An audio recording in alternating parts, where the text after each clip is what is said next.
Welcome to the Best 5-Minute Wine Podcast. I'm your host, Forrest Kelly. From the seed to the glass, wine has a past. Our aim at the Best 5-Minute Wine Podcast is to look for adventure at wineries around the globe. After all, great minds think alike. Let's start the adventure. Our featured winery is...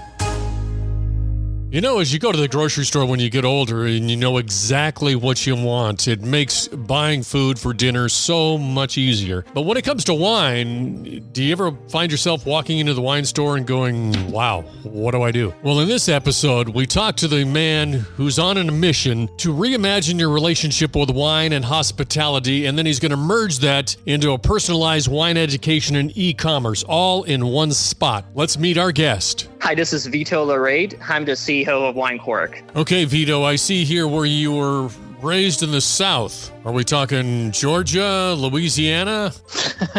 Close. Okay. So I'm originally from a little town in southern Italy called Martina Franca, as in Puglia. It's like the heel of the boot. I come from a small town in Idaho, and that was, I think the population when I graduated high school was about 18,000. So that's kind of my ballpark of small town. How big is your town? 40,000 people. So a little bigger than that, but still very small. 40,000, what is that getting you as far as commerce and industry? And you don't get much. I mean, it's very different, just a way. We don't have really big cities like here in America.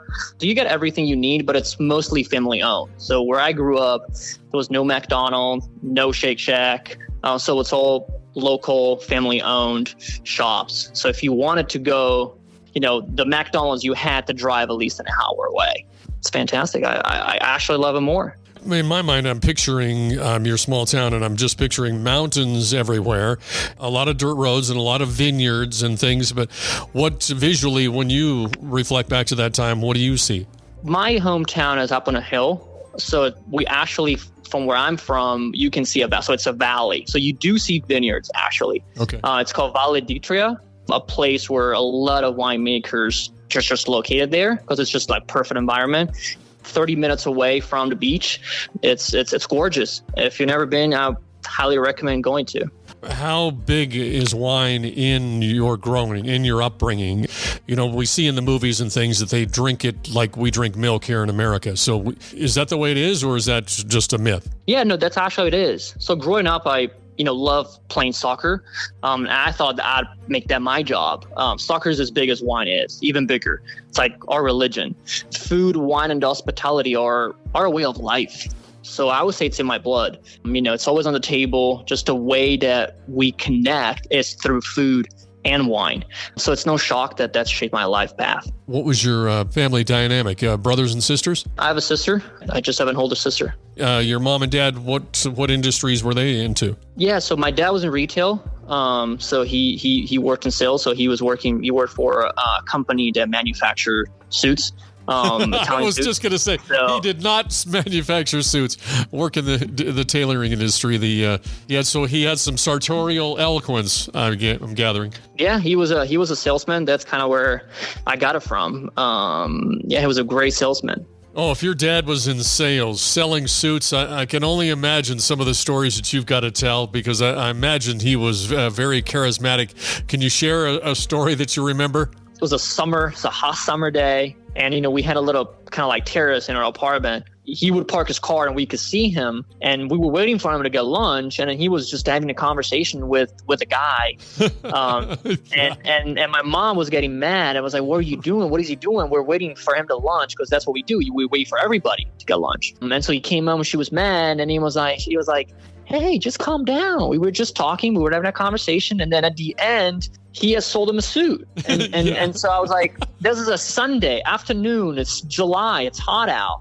And that's just what it is.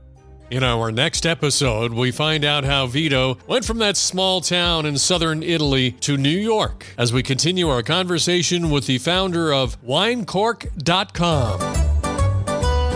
Thank you for listening. I'm Forrest Kelly. This episode of the Best 5-Minute Wine Podcast was produced by iHizzle.